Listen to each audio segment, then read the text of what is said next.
Ok, pero me interesa mucho que lo podamos ver como clase, de esa manera lo recordamos y también tenemos una herramienta disponible para nuestros hermanos quienes están tomando y hermanas quienes están tomando la clase por YouTube. Entonces ellos están esperando básicamente la grabación también de esta sesión de la clase. Entonces vamos a comenzar con el principio número 3. Es el principio de considerar el contexto histórico-cultural de algún pasaje. Quiero especificar primero, antes de empezar, que hay dos formas de hacer esto. Una de las primeras es considerar la historia y la cultura que se nos presenta dentro de la Biblia. La Biblia habla mucho acerca de la cultura en donde se escriben los textos bíblicos, el Antiguo Testamento, el Nuevo Testamento. También habla mucho acerca de la historia. Es importante que veamos la Biblia o esas partes específicas de la Biblia que se escribieron como historia y que la tomemos como historia de nuestro mundo, ¿verdad? Es cierto que algunas personas estudiosas no reconocen necesariamente todo el contenido de la Biblia como historia, pero nosotros debemos de verlo de esa manera, porque creemos que todo lo que dice la Biblia es verdad, que todo lo que menciona sucedió tal cual la Biblia menciona que sucedió. ¿Ok? Entonces vamos a leer el material para poder refrescarnos nuestra memoria sobre ello y después pasamos alguna breve explicación, preguntas y repasamos la tarea que dejamos. Si no la puedo hacer, no se preocupe, por favor. No estamos en una carrera, no es cuestión de velocidad, es cuestión de aprender. Lo más importante es que aprendamos, ¿ok? Sí, recomiendo obviamente que seamos diligentes y que hagamos un esfuerzo. El ejercicio de las tareas y la lectura nos ayuda mucho a aprender. Si no lo hacemos, entonces nos vamos a perder de mucho, pero si por alguna razón no lo puedo hacer, no se preocupe, por favor. ¿Alguien me puede ayudar con la lectura, empezando desde el título a principio número 3? Principio número 3. Considerar el contexto histórico-cultural. El tercer principio para interpretar correctamente la Biblia es el de tomar en cuenta el trasfondo histórico del texto que estamos leyendo, debido a que Dios comunicó su mensaje dentro de una situación específica de la historia. Gente que vivió en un lugar en particular, en un momento de la historia en particular, que era de una cultura en particular, que hablaba un lenguaje en particular, con un estilo de vida particular. Debemos de tomar seriamente las condiciones culturales e históricas de tal situación para interpretar correctamente un texto de la Biblia. Tenemos que entender que cada pasaje de la Biblia fue la palabra de Dios a otra gente antes que fuera la palabra de Dios para nosotros. Dios les habló a ellos en su contexto histórico y cultural. Y los hombres que fueron usados para escribir las escrituras siempre hicieron referencias a su tiempo, su espacio y su cultura en la Biblia. Esta es la parte humana de la Biblia. Es crítico que determinemos primero lo que el texto quiso decir a los receptores originales antes de establecer lo que significa para nosotros y de aplicarlo a nuestra cultura y tiempo. Para tal fin tenemos que entender el contexto histórico y cultural del pasaje bíblico tan claramente como sea posible. Gracias, Aurora. Existen algunas personas, se ha escuchado de personas que dicen, bueno, la palabra de Dios es divina, es revelada por Dios, ha sido dada por Dios y como tal el Espíritu Santo nos va a dar sabiduría, nos va a dar revelación, entendimiento y bueno, no vamos a necesitar hacer ningún tipo de estudio, ¿no? Pero eso sería ignorar la palabra, la parte humana de la palabra de Dios. Fue escrita a través de humanos.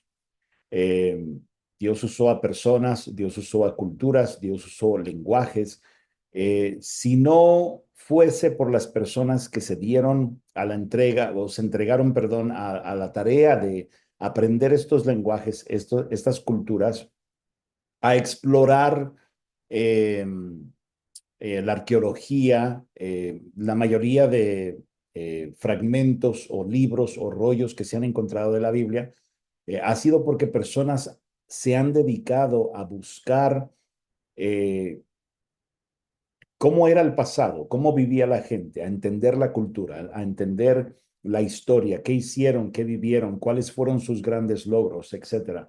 Gracias en parte, gracias a ese tipo de dedicación, de ejercicio, de disciplina, es que nosotros tenemos el texto que tenemos hoy en día.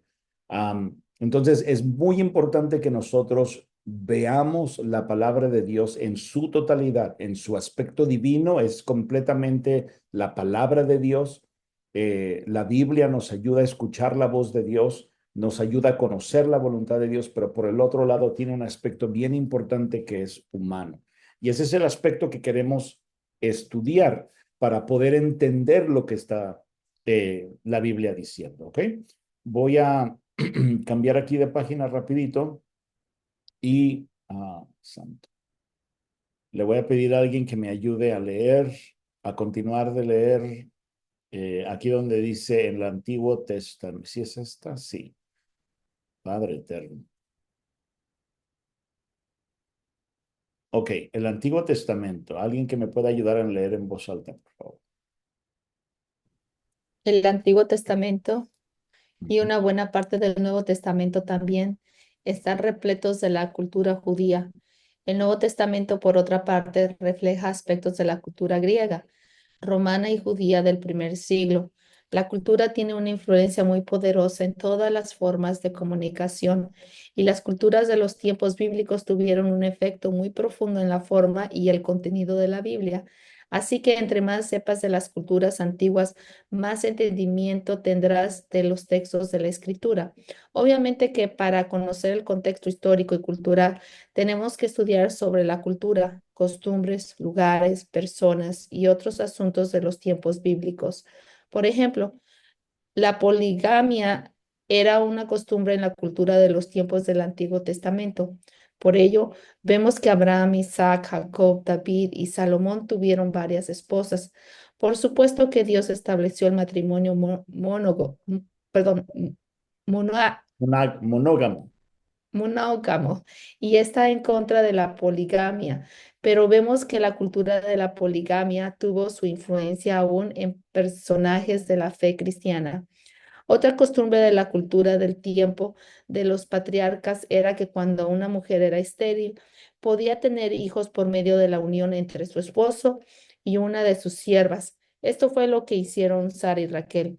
Considera también el arreglar los matrimonios para que los hijos se casaran con las personas que los padres querían, o el casarse forzosamente con la viuda del hermano, el lavar los pies a los invitados, comprar o vender esclavos, comer recostado, saludarse con ósculo santo, o que la mujer ore o profetice con un velo en la iglesia. Todas estas son solo algunas de las costumbres culturales de los tiempos bíblicos. El contexto histórico y cultural involucra tres partes: el escrito, su audiencia y cualquier elemento histórico y cultural que esté relacionado con él, no, con en el pasaje. ¿Continuó? El escritor. Entre más sepamos del autor del libro, mejor será. Así que debemos de tratar de descubrir tanto como podamos de su trasfondo. Las siguientes son algunas preguntas que nos pueden ayudar para saber más del escritor. ¿Quién es el autor del libro? ¿Cuál era su trasfondo personal? ¿A qué se dedicaba? ¿Cuál era su ministerio? ¿Dónde vivía? ¿Cómo había sido criado? ¿Cuándo escribió el libro? ¿Qué tipo de relación tenía con la audiencia a quien le escribió? ¿Por qué les escribe? La audiencia. En cuanto a la audiencia, debemos de conocer quiénes eran y cuál era su circunstancia. Las siguientes son algunas preguntas que nos pueden ayudar a conocerla mejor. ¿Quién es la audiencia en este libro? ¿Cuál era su relación con Dios? Hasta ahí, amor, gracias. Ah, En los últimos párrafos menciona un punto muy importante. La tarea nuestra como intérpretes de la Biblia es identificar cuál es el mensaje y últimamente cuál es la voluntad de Dios en las páginas de la Biblia. Es importante hacer una distinción entre lo que viene siendo cultura y entre lo que viene siendo palabra de Dios, mandato. De repente algunas personas han cometido el error de querer imitar la cultura o tomar la cultura de los tiempos bíblicos como, como palabra de Dios. Y eso sería una equivocación, ¿verdad? Porque no compartimos la misma cultura. Tampoco estamos haciendo una eh, renovación cultural, por así decirlo. Nuestra cultura es muy diferente a la cultura de los tiempos bíblicos y la cultura o las culturas de los tiempos bíblicos son muy diferentes a nosotros. Y en muchas ocasiones es importante entenderlas para poder extraer el mensaje, el significado de lo que Dios nos quiere decir y poder aplicar ese mensaje a nosotros.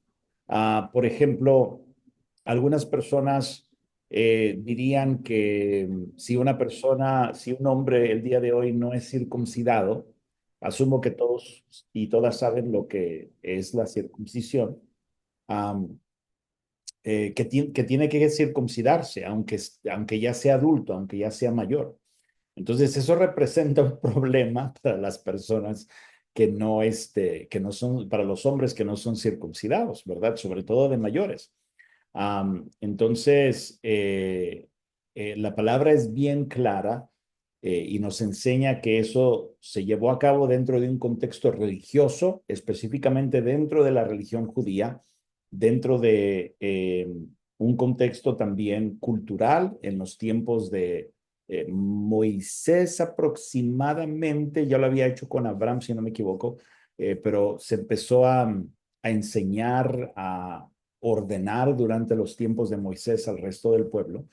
Entonces, eso es una diferencia cultural a la nuestra. Ahora, hoy en día se practica la circuncisión para los varones, pero eso se hace por cuestiones de higiene, no por cuestiones religiosas. Um, y la Biblia o el Nuevo Testamento nos enseña también que hubo una situación muy complicada dentro de la iglesia porque literalmente estaban forzando a los nuevos creyentes que no eran circuncidados, que no eran judíos, a que se circuncidaran si ellos querían seguir fielmente a Jesús. Y obviamente la iglesia la primera iglesia enseña y afirma que eso es un error, que eso no es necesario para hacerlo. Pero quise mencionar un ejemplo obvio, bueno, para los que entendemos y leemos el Nuevo Testamento, de lo que podría ser una diferencia cultural, ¿ok? Vamos a continuar leyendo en la página 14. ¿Qué me hace esto? Aquí está. ¿Puedes continuar leyendo, amor, por favor? ¿Qué tipo de relación tenían entre ellos mismos? ¿Qué estaba sucediendo con ellos y alrededor de ellos cuando el libro fue escrito? Otros elementos. A veces es difícil conocer el trasfondo del escritor o de la audiencia. Muchas veces tenemos que enfocarnos más en el aspecto histórico, social, religioso, político, económico y geográfico que tiene que ver con el pasaje. El aspecto social. Un ejemplo del aspecto social es que en los tiempos del Nuevo Testamento había la costumbre social grecorromana de hacer que la esposa se sometiera al esposo como una esclava se somete a su amo. Pero en contraste, Pablo dice en Efesios 5:25 que el esposo debe de amar a su esposa como Cristo a la iglesia y Pedro dice que se le debe tratar como a vaso frágil. El aspecto religioso. Un ejemplo del aspecto religioso se destaca en la parábola del buen samaritano.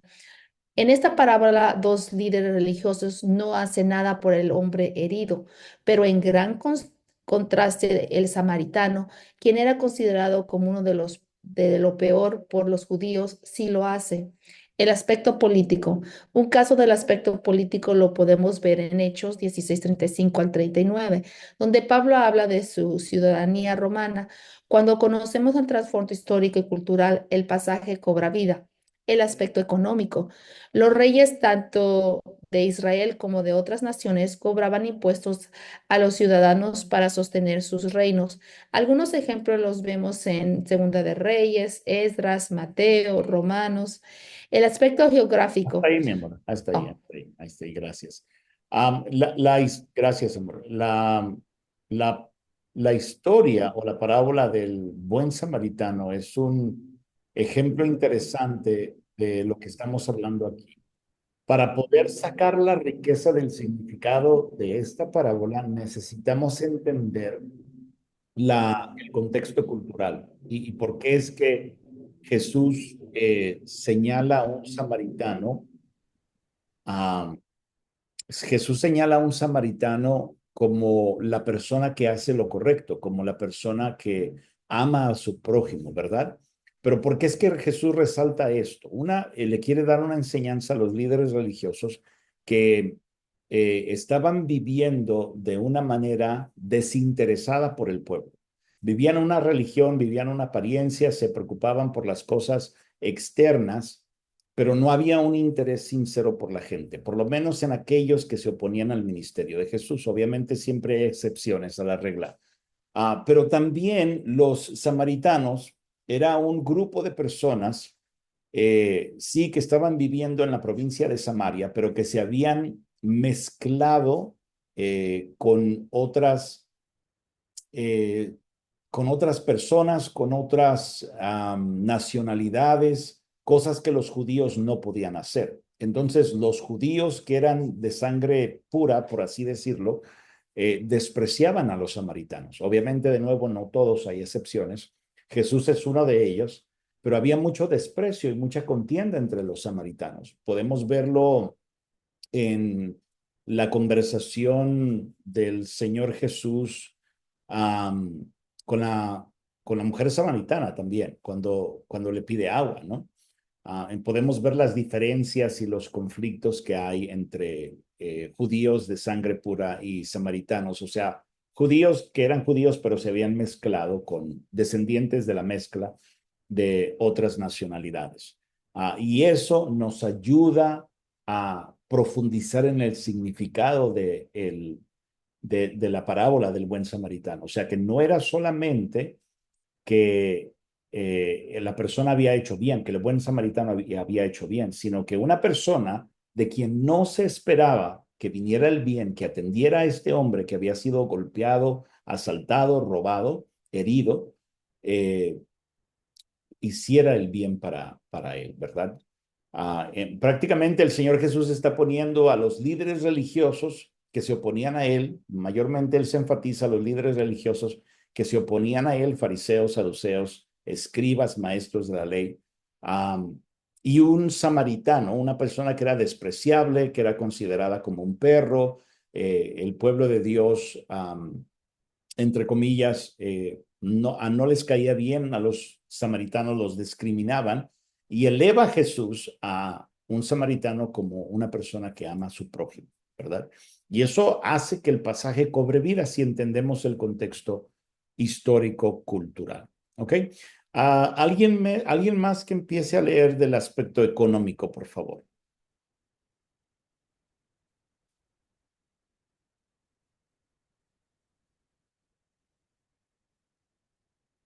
¿Alguien? ¿yo? Sí, adelante.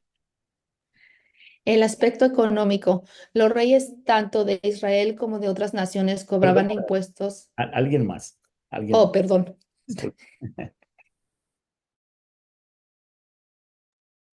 Yo, pastor, pero ya ves que estoy tratando de quitar la pantallita de usted. Ok, ahora sí. Mm, El aspecto económico. Los reyes, tanto de Israel como de otras naciones, cobraban impuestos a los ciudadanos para sostener sus reinos. Algunos ejemplos los vemos en Segunda de Reyes 15:20, Esdras 14:13, Mateo 22:16 al 21, Romanos 13:7. El aspecto geográfico. Otra parte del trasfondo de un texto o pasaje de la Biblia es el aspecto geográfico Este es el contexto del lugar. Por ejemplo, Jesús inicia la parábola del buen samaritano diciendo esto. Un hombre descendía de Jerusalén a Jericó y cayó en manos de ladrones. Lucas 10:30. ¿Por qué es que Jesús usa la palabra descendencia? Un estudio de la geografía de Jerusalén y Jericó nos revela que Jerusalén estaba situada a unos 2.500 pies de altura sobre el nivel del mar, mientras que Jericó se hallaba a unos 800 pies abajo del nivel del mar. Si el hombre iba de Jerusalén a Jericó, obviamente tenía que descender. La geografía es muy importante para la interpretación correcta de la Biblia. Al investigar el contexto geográfico, uno puede contestar preguntas como la siguiente. ¿Dónde se escribió el pasaje? ¿Cómo era el terreno? ¿Qué características topográficas hacían a esta región diferente? ¿Cómo era el clima? ¿Qué tan lejos quedaba esta ciudad de los lugares mencionados en el pasaje? ¿Cuáles eran las rutas que tomaba la gente? ¿De qué tamaño era la ciudad? ¿Cuál era la característica que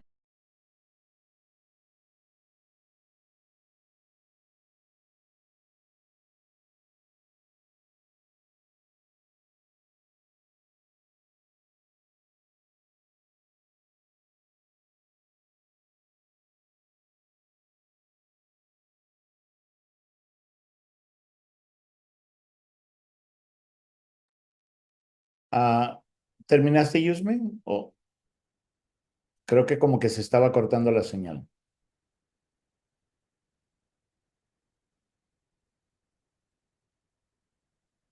Sí, no te alcancemos a escuchar. Déjame termino este párrafo y continuamos, ¿ok? La geografía es muy importante para la interpretación correcta de la Biblia. Al investigar el contexto geográfico, uno puede contestar preguntas como las siguientes. ¿Dónde se escribió el pasaje? ¿Cómo era el terreno? ¿Qué características topográficas hacían a esta región diferente? ¿Cómo era el clima? ¿Qué tan lejos quedaba de la ciudad de los lugares mencionados en el pasaje? ¿Cuáles eran las rutas que tomaba la gente? ¿De qué tamaño era la ciudad? ¿Cuál era la característica por la que se conocía a este lugar, etcétera? Déjenme ir a la página 15.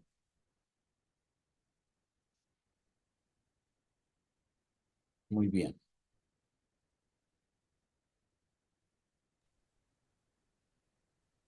Ok. Ponte a pensar, por ejemplo, en el significado del monte Moriah en la Biblia, Génesis 22, 1, 14, 2, Segunda de Crónicas 3, 1 y Juan 19, 17. Considera también el contexto de Segunda de Timoteo 4, 6 al 9, donde Pablo le dice a Timoteo que haga todo lo posible por ir a verle lo antes posible, y después en el 4:21 le dice que haga todo lo posible por llegar antes del invierno. Ponte a pensar en asuntos históricos culturales como la geografía, la transportación, el tiempo que les tomaba para viajar, la situación en la que se encontraba Pablo. Hoy en día nosotros podemos hacer viajes a largas distancias en cuestión de horas, lo que a personas de tiempos bíblicos les llevaría en viajar, perdón, de una ciudad a otra, a nosotros nos toma horas. A ellos les tomaba semanas, muchas veces hasta meses. Por ejemplo, los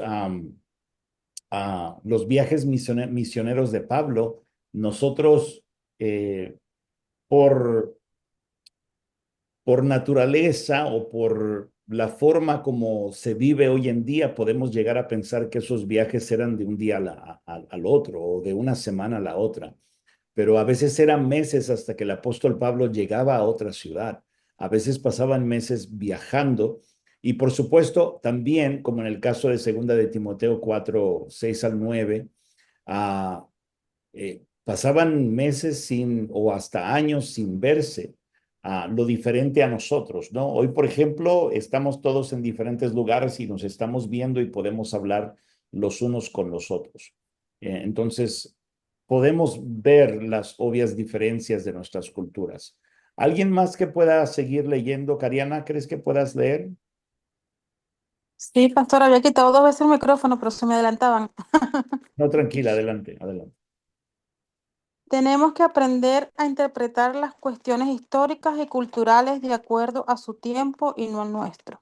Por ejemplo, en Lucas 9:23, Jesús dice que toda persona que desea seguirle necesita tomar su cruz cada día. Por lo general, las personas interpretan esta expresión en términos de sufrimiento. Es decir, muchos piensan que Jesús estaba diciendo que para seguirle es necesario padecer, tener muchos problemas y dificultades en la vida. Aunque es cierto que en el mundo tendremos aflicción, como Jesús lo prometió, este pasaje de Lucas 9:23 no se refiere a eso. ¿Cuántas veces los mismos cristianos dicen cosas como estas? Este trabajo que Dios me dio es mi cruz. O esta persona que me hace sufrir mucho, pero es la cruz que Dios me dio para cargar cada día de mi vida. Pero Jesús nunca quiso decir eso. En los tiempos de Jesús, la persona que tomaba una cruz era una persona que iba a la muerte. La gente de los tiempos de Jesús entendió que el seguir a Jesús significaba el estar dispuesto a dar su vida, es decir, morir a su yo. El mismo contexto de Lucas 9:23 lo confirma, ya que Jesús dice también que para seguirle uno tiene que negarse a sí mismo. Este es el sentido en que debemos de entender Lucas 9:23. Hasta ahí, Cariana, por ahora, gracias. Cuando una persona levantaba su cruz, tomaba su cruz, pensemos, por ejemplo, en la crucifixión del Señor Jesucristo, pero esto lo podemos leer en la historia, es decir, en documentos extrabíblicos, externos a la Biblia, que nos hablan, específicamente documentos históricos eh, que, que tienen que ver con la arqueología, que fueron descubiertos, ¿verdad? De personas que excavaron y quisieron aprender un poco más acerca de la cultura, de la historia en esa región. Sea que lo veamos en la Biblia o sea que lo veamos a través de la arqueología, de los descubrimientos arqueológicos, ninguna persona que tomaba su cruz se salvaba de la muerte. Cuando Jesús dice, tomen su cruz, está literalmente diciendo, tenemos que morir, o sea, tenemos que morir a nuestro yo, tenemos que morir a nuestros deseos, tenemos que morir a nuestros anhelos, tenemos que morir a nuestro ego, tenemos que morir a la naturaleza pecaminosa. Eso es literal. Ninguna persona, conociendo qué tan rígido, qué tan estricto, qué tan eh, maquiavélico era el imperio romano, cada persona que cargaba su cruz la cargaba con el propósito de llevarla al lugar donde iba a ser crucificado. Y una vez que una persona levantaba su cruz, eh, implicaba que ya iba a morir. No, o sea, no había nadie que pudiera detener eso. Eso se llevaba hasta que se completara el momento en que era crucificado y finalmente moría. Entonces, ese texto, por ejemplo, en el caso de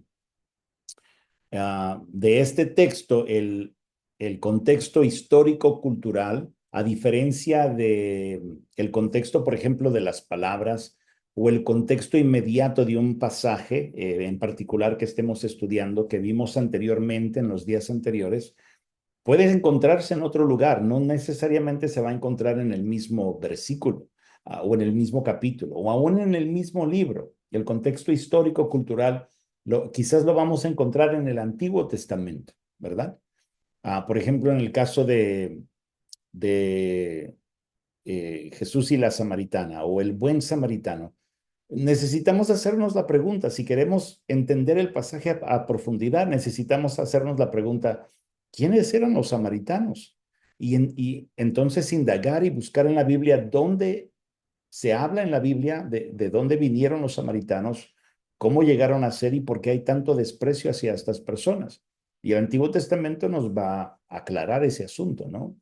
Um, Entonces es importante que notemos que el contexto histórico-cultural no siempre va a estar inmediatamente en el mismo libro. Es decir, necesitamos tener un conocimiento amplio de la Biblia. Necesitamos tener una noción por lo menos de qué trata el Antiguo Testamento, de qué trata el Nuevo Testamento.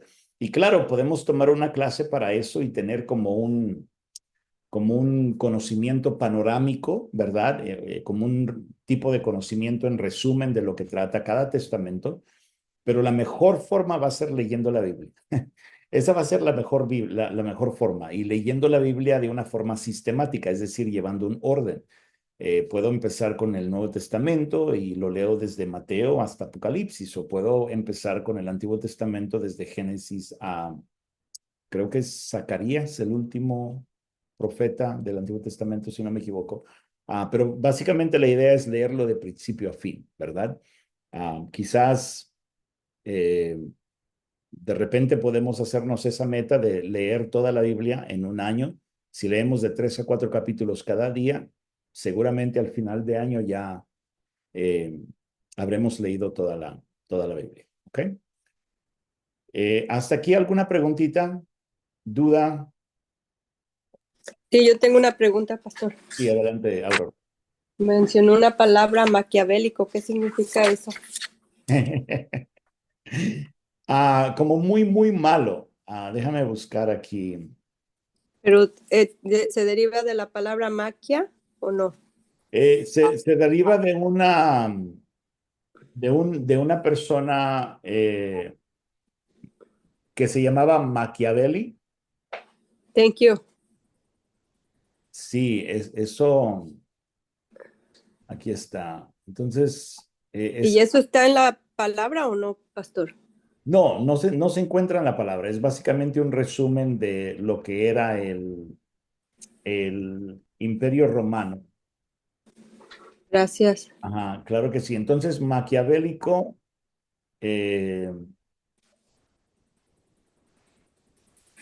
Gracias. activa el micrófono, mi amor, y dilo, por favor. Gracias. De nada, Aurora. Aquí está, astuto, engañoso, taimado, no sé qué significa eso, pero es un sinónimo, calculador, retorcido, engañoso, etc. Eso era. Y digo maquiavélico porque el Imperio Romano en muchos casos llevaba a la gente a la muerte sin causa. Es decir, no merecían morir, por ejemplo, como en el caso de Jesús, y simplemente para proteger sus intereses o simplemente eh, como para apaciguar, habían grupos del pueblo judío que quería levantarse en contra del Imperio Romano, que estaban buscando independizarse.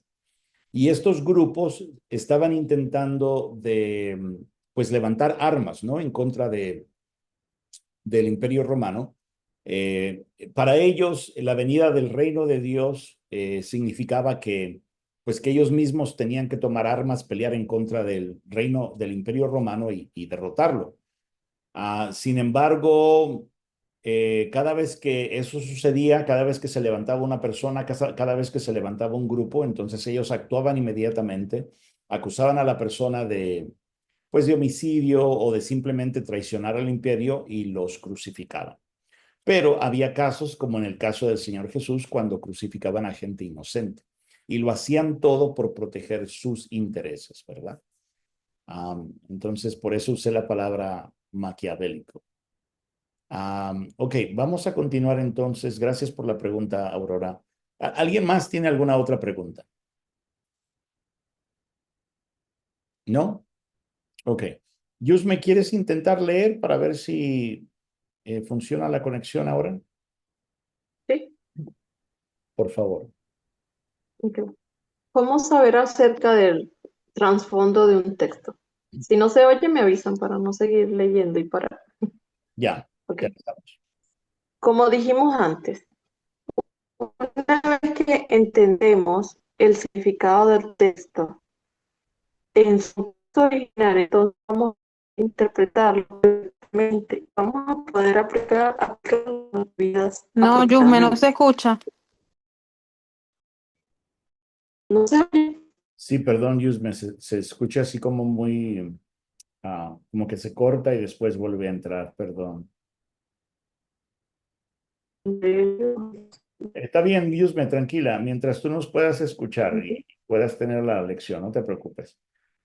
Cariana, ¿puedes seguir leyendo tú, por favor? ¿Cómo saber acerca del trasfondo de un texto?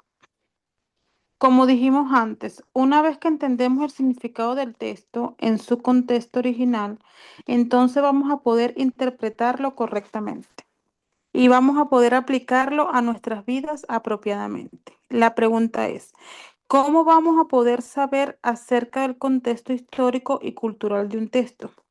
Mucha de la información se puede obtener de diccionarios bíblicos, enciclopedias bíblicas, comentarios, manuales y especialmente de libros que traten con el tema de la cultura de los tiempos bíblicos. Ve la biografía al final de este documento.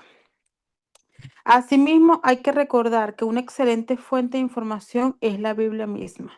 Lee tú la Biblia. Familiarízate con ella y presta atención a lo que dice con respecto a la cultura. Una Biblia con notas, referencias en cadena, mapas y concordancia puede ser muy útil para comprender mejor la palabra de Dios. Por ejemplo, lee Jueces 13, 3 al 5. ¿Qué significa la palabra nazareo? Una Biblia con referencias en cadena seguramente te indicará que busques número 6, donde se explica qué es un nazareo. Hagamos ahora algunos ejemplos. Investiga el contexto histórico y cultural de los siguientes pasajes para interpretarlos bien. Lucas 9:59. ¿Qué quiso decir con deja que vaya a enterrar a mi padre primero? En Juan 14:1-4. Jesús dice que va a ir a preparar morada. ¿A qué se refiere con esto? En Gálatas 3:24, Pablo dice, la ley ha sido nuestro ayo para llevarnos a Cristo. ¿Qué es un ayo? ¿Qué son los lugares altos en Ezequiel 6:3? Compara con Isaías 16:12, 36:7, Jeremías 7:31, porque a veces se dice en la Biblia, subamos a Jerusalén. Hasta ahí, Cariana. Vamos a ver unos ejemplos. Primero gracias, Cariana. Vamos a ver estos ejemplos, este primero de Jueces 13, del 3 al 5, y vamos a ver lo que nos enseña.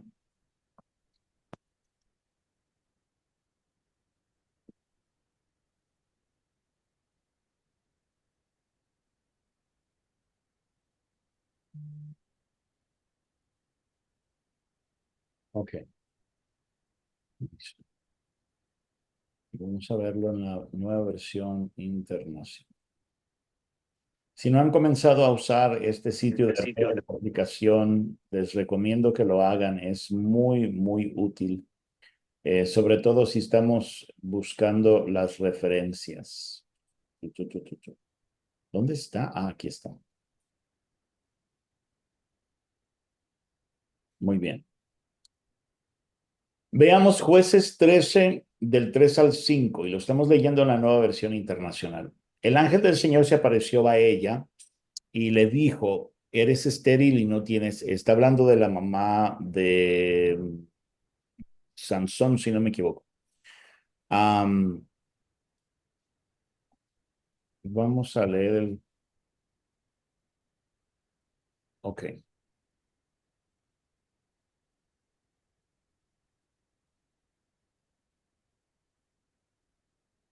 Se está refiriendo a la esposa de Soa. Y vamos a leer desde el versículo 3. Dice, el ángel del Señor se apareció a ella y le dijo, eres estéril y no tienes hijos, pero vas a concebir y tendrás un hijo. Cuídate de no beber vino ni ninguna otra bebida fermentada y tampoco comas nada impuro, pues concebirás y darás a luz un hijo. No pasará navaja sobre su cabeza porque el niño va a ser nazareo, consagrado a Dios desde antes de nacer, Él comenzará a librar a Israel del poder de los filisteos. Déjeme ver quién fue el hijo aquí rapidito. Estoy bajo la impresión de que fue Sansón.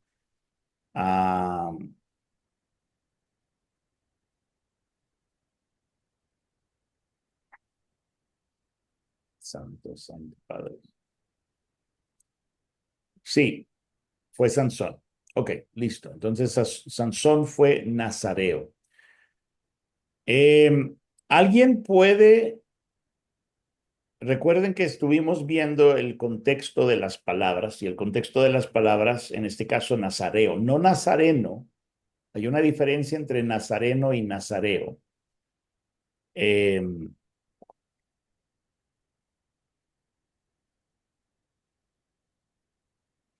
hizo esto. Ok, nazareo, aquí está. Vimos el contexto inmediato de las palabras. ¿Alguien me puede identificar el contexto inmediato? No nos va a dar todo el significado, pero nos va a ayudar a entender un poquito de lo que significa nazareo. Entonces vamos a aplicar el principio del contexto de las palabras, ¿ok? Para poder entender las palabras. ¿Alguien me puede decir cuál es el contexto de la palabra nazareo y qué significa? Por lo menos lo que este texto inmediato revela. ¿Como algo puro, pastor? Ok, algo puro. Muy bien, sí, algo puro. Ok. Consagrado, Consagrado, ok, muy bien. ¿Y de dónde sacas eso, Cariana? porque dice que no tomará bebida fermentada ni nada impuro. Correcto. Entonces, por lo que dice en la palabra, acerca de la palabra antes y después, podemos deducir que es algo, digamos, una persona pura en el sentido de que se separa para Dios, como que está apartada para Dios. Y después lo que dice, y después lo que dice el versículo, adelante de la palabra nazareo, consagrado a Dios desde antes de nacer, nos indica que era una persona que estaba separada para algún tipo de servicio a Dios, con alguna tarea específica, pero es como una consagración, una separación desde nacimiento. ¿Ok? Entonces, este pasaje es lo voy a mostrar porque ya estamos aquí, pero vamos a ir al otro versículo que nos recomienda la hoja buscar. Pero esta herramienta aquí me va a dar una notita. Esta notita me ayuda a entender o me ayuda a ubicar el contexto de la palabra nazareo. Los traductores se dieron cuenta que nosotros los lectores no entendíamos ciertas palabras y lo que ellos decidieron hacer en algunas Biblias impresas en la parte de atrás y en esta herramienta digital es agregar el contexto que nosotros podemos estudiar o leer para conocer un poquito más acerca de esto. Entonces, los traductores aquí nos hicieron un poquito más fácil el trabajo y nos dicen, si tú quieres saber lo que nazareo significa, recuerden, no nazareno. Jesús era nazareno porque vivía y había crecido en Nazaret, pero esto es nazareo y era algo que la gente hacía para consagrar o separar a las personas desde nacimiento. Y era parte de la cultura. Nosotros no hacemos eso. La notita nos lleva, perdón, no les dije, lo hice simplemente sin hacerlo. Entonces, si yo le pico aquí al enlace que me está dando, está dentro del mismo sitio de red y creo que esta fue la misma recomendación, si no me equivoco, déjenme ir, que nos da la hojita. Sí, en efecto es números 6, aquí lo pueden ver ustedes, y es la misma nota que nos da la herramienta esta digital. Entonces vamos a picarle aquí para que nos lleve a número 6, 1 al 8 y nos diga que es un nazareo. ¿Ok? Esto es parte de los rituales de la consagración a Dios. Y leamos qué es lo que significa. El Señor ordenó a Moisés que dijera a los israelitas, cuando un hombre o una mujer haga una promesa especial, una promesa que lo consagre al Señor como nazareo. Fíjese, ¿de dónde venía la idea esta de nazareo? Porque era una persona, un hombre, una mujer que hacía un voto especial, una promesa especial al Señor y se consideraba nazareo a causa de esa promesa. ¿Qué debe hacer la persona para cumplir con esa promesa, para vivir puramente? Como lo decía en el pasaje anterior de no tocar nada impuro. Bueno, deberá abstenerse de vino y de otras bebidas fermentadas. No beberá vinagre de vino ni de otra bebida fermentada. Tampoco beberá jugo de uvas, ni comerá uvas ni pasas, mientras dure su promesa de Nazareo. No comerá ningún producto de la vid, desde la semilla hasta la cáscara. O sea que no podía comer uvas. Mientras dure el tiempo de su consagración al Señor, es decir, mientras dure su promesa de Nazareo. Tampoco se cortará el cabello, Sansón, ¿se recuerda? Era el secreto de su fuerza, sino que se lo dejará crecer y se mantendrá santo. Ahí está lo de mantenerse puro, ¿verdad? Mientras dure el tiempo de su consagración al Señor, no podrá acercarse a ningún cadáver, y eso nos los dio el pasaje de Jueces. Ni siquiera en caso de que muera su padre, su madre, su hermano o su hermana.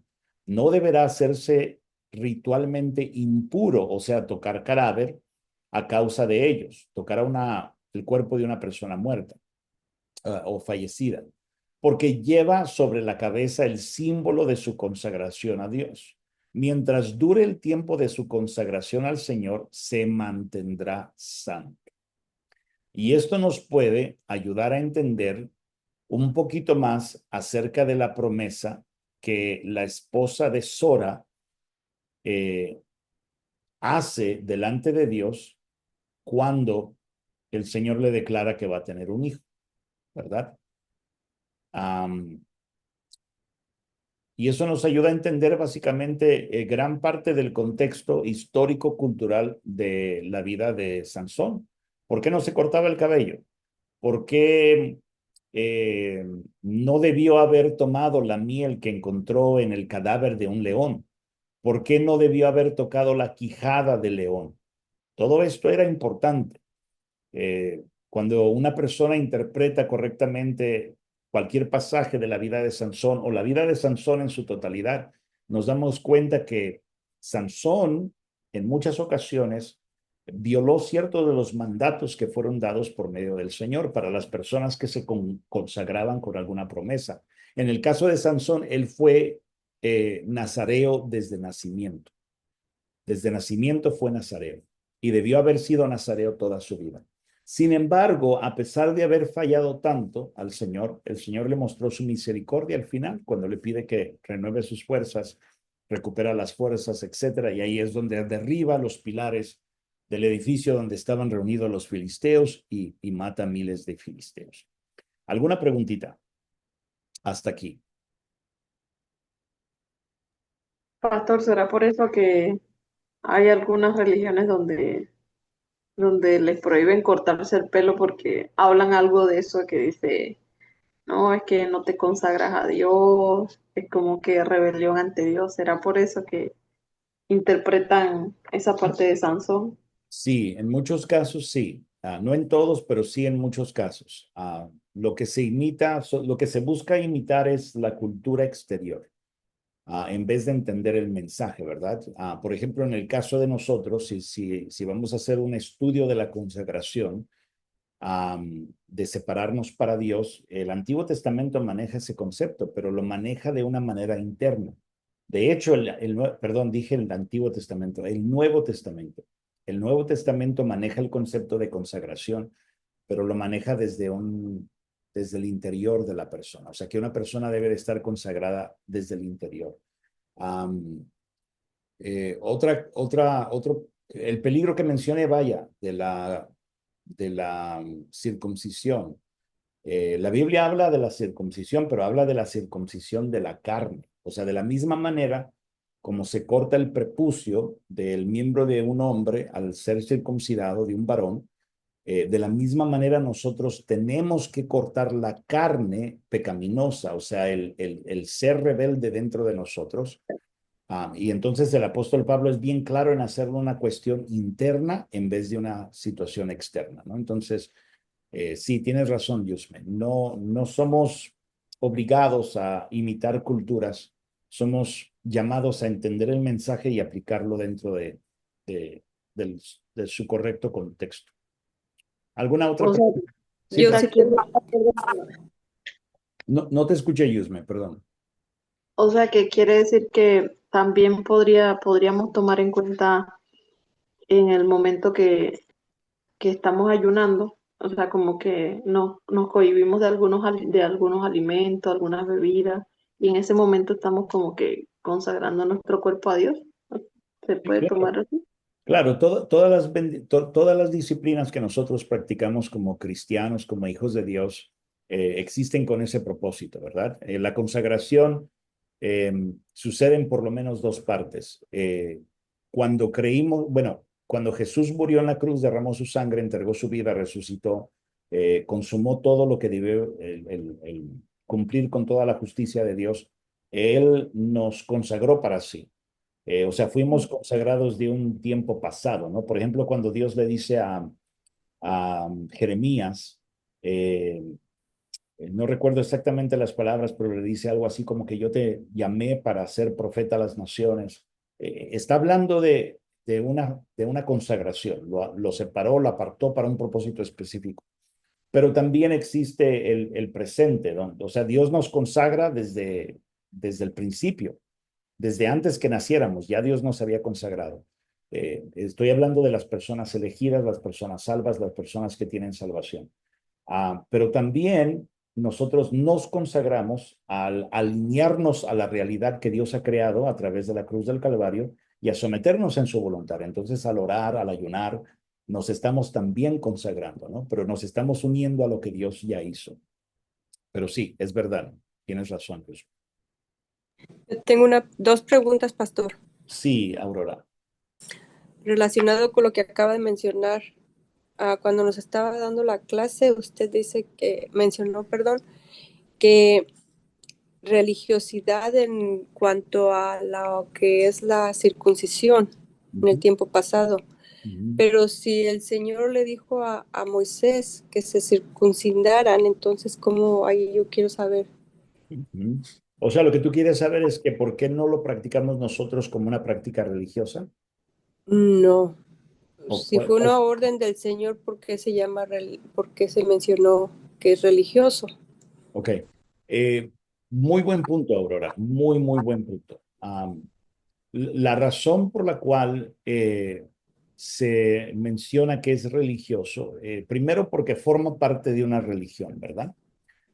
O sea, la religión judía, cuando el pueblo es liberado de Egipto, Dios los saca, les da leyes y esas leyes en gran parte forman la religión judía, o la religión que Dios, la fe que Dios quería que practicara, ¿no? En este caso, los sacrificios, los rituales, la circuncisión, las purificaciones y todo ese tipo de mandamientos que Dios hace. Pero cuando Jesucristo viene y cuando Jesucristo muere, eh, la iglesia, los apóstoles específicamente, la iglesia, hacen claro que para una persona no judía, esa religión se convierte parte de su cultura y no tanto de su fe. No sé si me explico.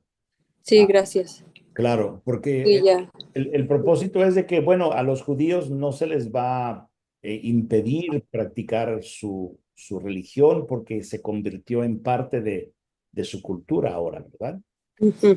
No dice, ya dejen de ser judíos, claro que no, pero Muy sí bien. especifica que una persona que viene a Cristo no necesita apegarse a una ley por sí, sino más bien tiene que dejarse guiar primero por las enseñanzas de Jesús que fueron muy claras, pero también por el Espíritu Santo que Jesús ha dado a todos aquellos que hemos creído en Él, nos hemos arrepentido, um, precisamente para que eso se convierta en lo que nos guía y nos gobierna, ¿no? Ah, Ujú. el Espíritu Santo nos recuerda las palabras de Jesús y Dios crea algo mucho más importante en nuestro corazón, crea un corazón justo, ¿verdad? Recuerda que en el Antiguo Testamento se profetizó que Dios nos iba a dar corazones nuevos, corazones de carne, donde iba a escribir sus leyes, ¿verdad? Y a eso se está especificando. La religión judía era más que nada para aplacar la ira de Dios en relación al pecado y para darnos a conocer lo malo, lo que no es aceptable delante de Dios. Pero una vez que eso cumplió su propósito, ya no es algo que los creyentes ahora necesitamos practicar. Más que nada se convierte en algo religioso, cultural, exclusivo del pueblo judío, ¿no? Por eso es de que es bien importante que nosotros podamos hacer esa diferencia entre lo que es cultura y entre lo que Dios verdaderamente quiere que apliquemos el día de hoy. Creo que ese es un ejemplo muy claro de esa diferencia.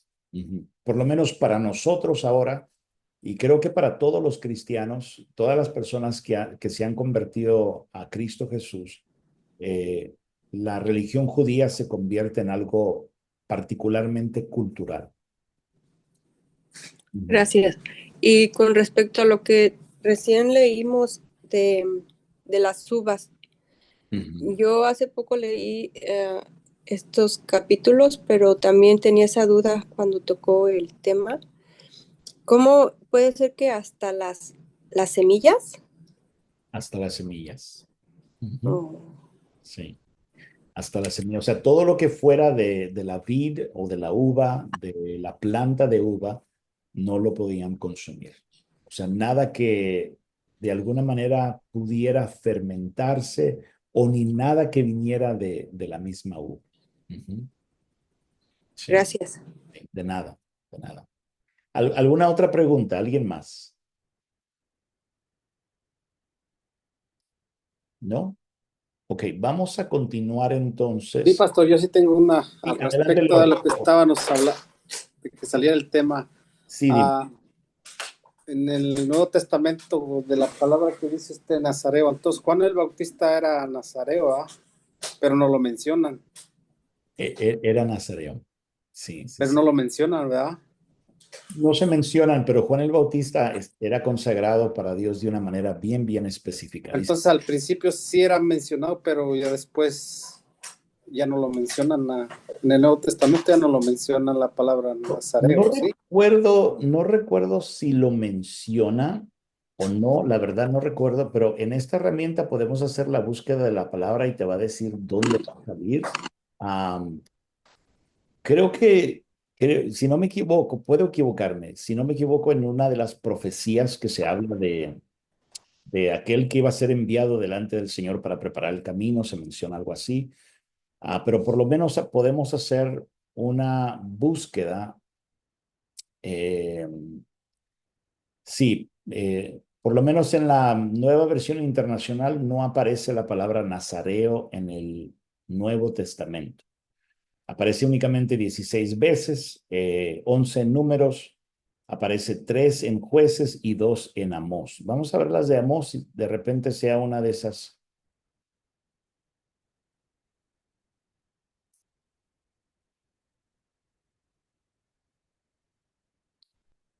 Amós 2:11, también levanté profetas de entre sus hijos y nazareos de entre sus jóvenes. ¿Acaso no fue así, israelitas? Afirma el Señor. Algunos de los profetas eran nazareos, ¿verdad? Entonces es muy probable que el bautizador o Juan el Bautista era nazareo. Solamente que no recuerdo así algo que lo pueda comprobar. Pero es muy posible. Sí, es muy posible. Juan No, vivía. Ay, Sí, adelante.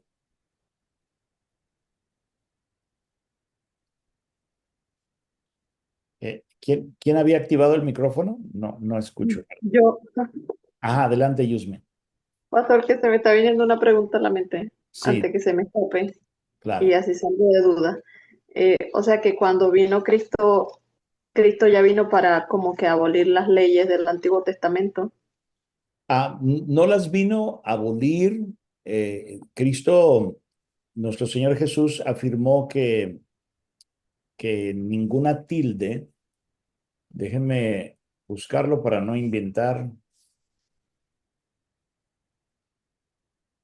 Mateo 5:18 dice, les aseguro que mientras existan el cielo y la tierra, ni una letra ni una tilde de la ley desaparecerán hasta que todo se haya cumplido. Entonces el Señor Jesús vino a cumplir toda la ley. De hecho, Hebreos estaba viendo ese pasaje el día de hoy, donde dice que él aprendió la obediencia.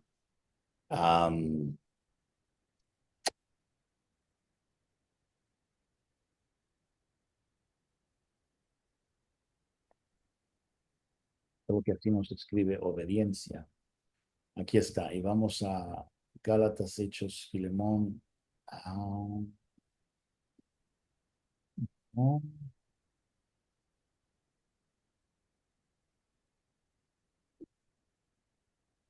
Entonces, para allá voy, Yusma, ¿ok? No, tranquilo, no. Ejercicio. Ok. Timoteo.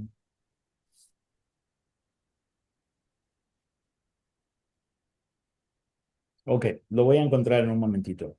Am, espérenme. Oh, 6, si no me equivoco.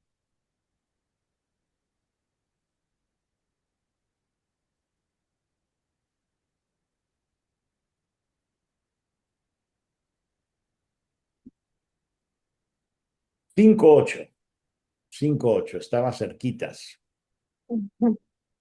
Hebreos 5:8, aunque era hijo, mediante el sufrimiento aprendió a obedecer. Entonces, Jesús vino, aprendió la obediencia, cumplió en su totalidad la ley para que mediante su sacrificio nosotros recibiéramos su justicia.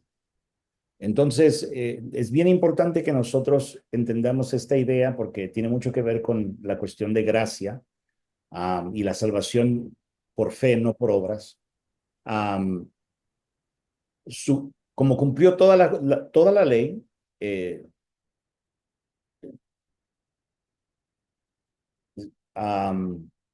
hizo que Dios estuviera completamente satisfecho con su vida, con su trabajo, con su ministerio, con el cumplimiento de la ley, de tal forma que cuando Él muere, derrama su sangre, lleva nuestra culpa, paga por nuestros pecados, es decir, la paga de muerte, resucita.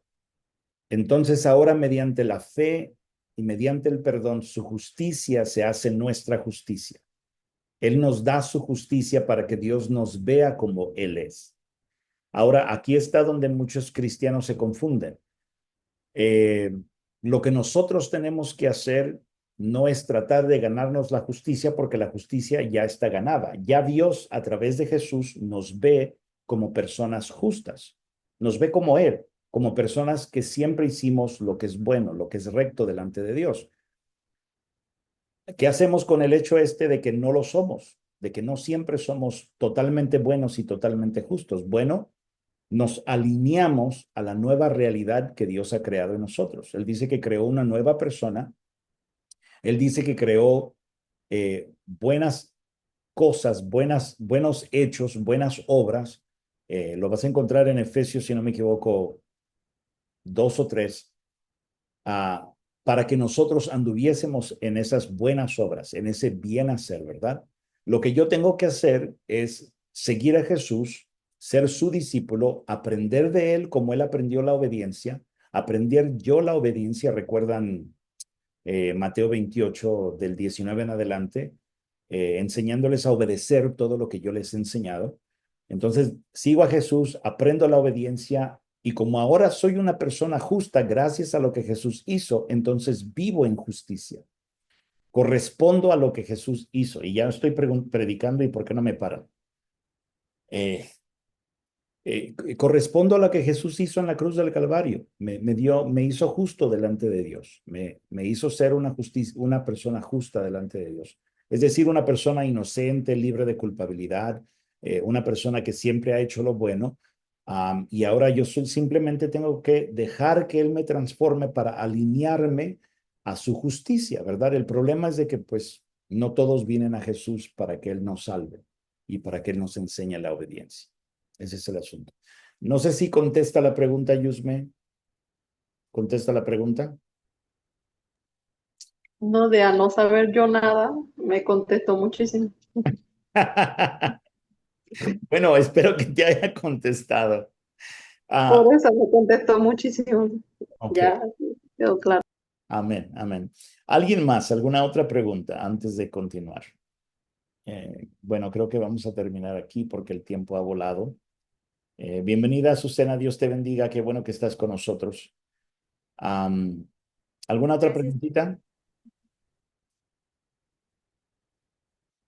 ¿No? Ok. Bueno, lo vamos a tomar entonces despacio. La próxima semana continuamos la lectura, alguna breve explicación y analizamos algunos ejemplos más que encontramos en la Biblia acerca de la importancia del contexto histórico, cultural. Voy a darles uno o dos pasajes, quizás algo em, no muy largo, para que puedan ejercitar esa habilidad de poder identificar y encontrar en la Biblia el contexto histórico-cultural. Entonces recuerden dos cosas bien importantes que empecé a mencionar en el principio y creo que no mencioné la dos, pero el material lo menciona. Hay dos formas de identificar el contexto histórico-cultural. La primera es ir a la misma Biblia. La misma Biblia nos da muchísima información acerca de la historia y acerca de la cultura en las cuales y bajo las cuales se escribieron los textos bíblicos, ¿ok?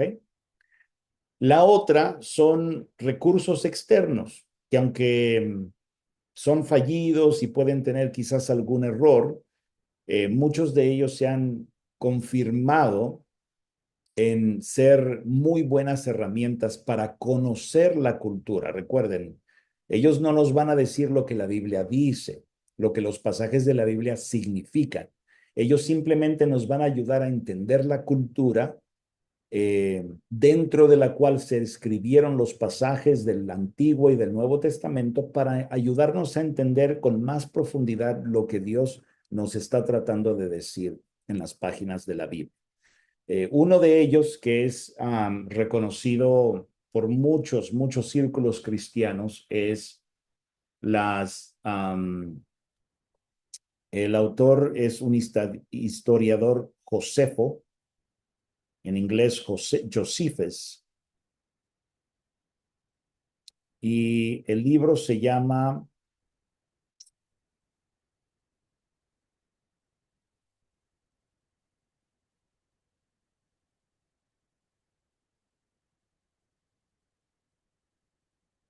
Antigüedades de los Judíos. Es un libro, si es si es una copia antigua, va a ser así media oscura la carátula y va a tener una estatua, si no me equivoco, del César. Y la segunda impresa, ya la carátula es verde y tiene igual una estatua del César, si no me equivoco, algún personaje de la antigüedad. Y se llama Antigüedades de los Judíos. Y Antigüedades de los Judíos habla muchísimo acerca de la cultura de la Biblia. De hecho, el mismo Josefo especifica claramente, y lo menciono porque Josefo se considera como una fuente buena, de nuevo no perfecta porque no es la Biblia, pero una fuente buena para conocer la cultura de los judíos y muchas personas aún seculares lo utilizan. Josefo menciona de la existencia de Cristo, de los milagros que Jesús hizo, las enseñanzas que Jesús hizo, y algo así como, no sé exactamente lo que dice, pero menciona algo así, dice que no se le hace justicia al mencionarse porque no se le reconoce quién fue verdaderamente. Y lo está presentando básicamente como Dios, solo que no lo dice directamente.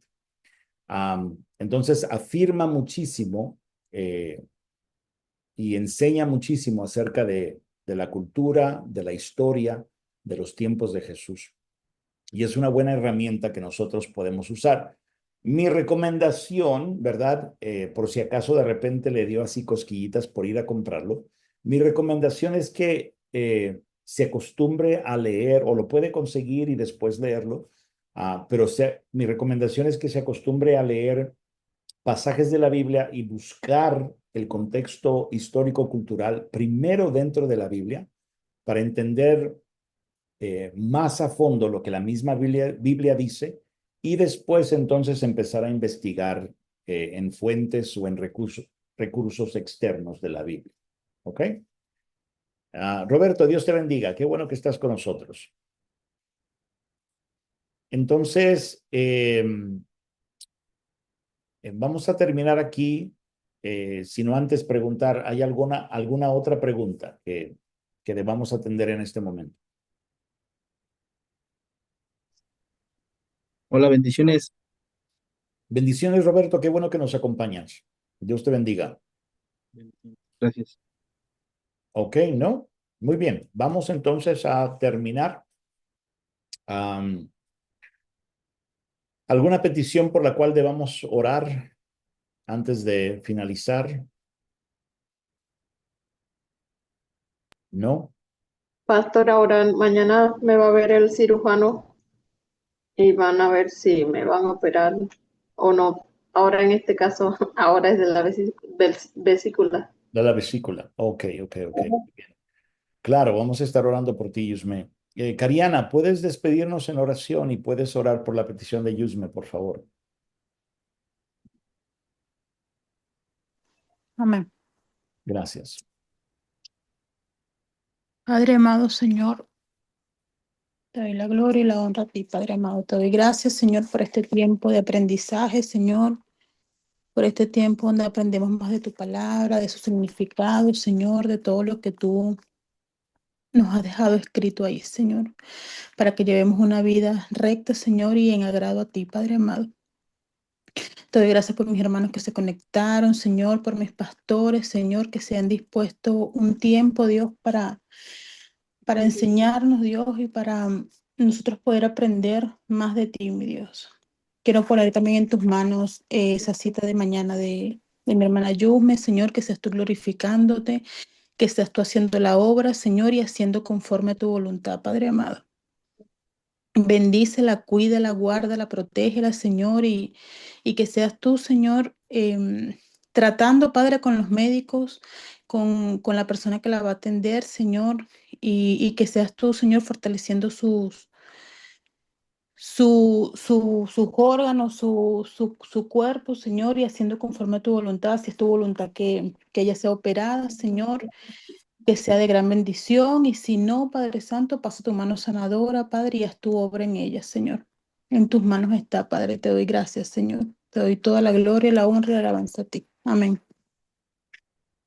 Gracias, Cariana. Dios les bendiga, mis hermanos y hermanas.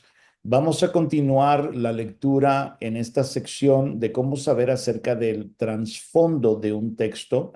Leímos alguna partecita, vamos a seguir leyendo ahí. Si tienen alguna oportunidad durante el día, les recomiendo que lo lean todo, si es posible.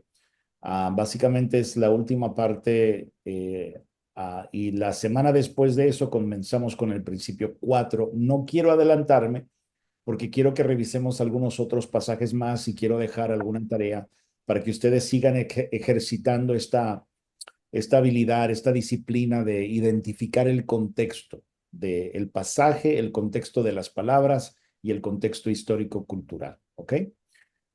Bueno, que Dios les bendiga, bendiciones, estamos en comunicación y ya saben, si hay alguna pregunta acerca de la clase, por favor comuníquense, no cedan, no se rindan, claro que no es fácil, pero contamos con la ayuda del Señor y esto a su debido tiempo va a dar fruto para asistirnos, para ayudarnos en el reino de Dios y en todo lo que estamos haciendo para Él. Así que no se rindan, ¿ok? Sigan adelante. Amén.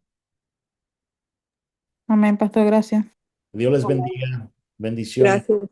Un abrazo a todos ustedes. ¿Me agarras 5 minutos? Sí, Roberto, claro que sí. Bendiciones a todos. Bye. Déjame Ok. apagar aquí la grabación rapidito.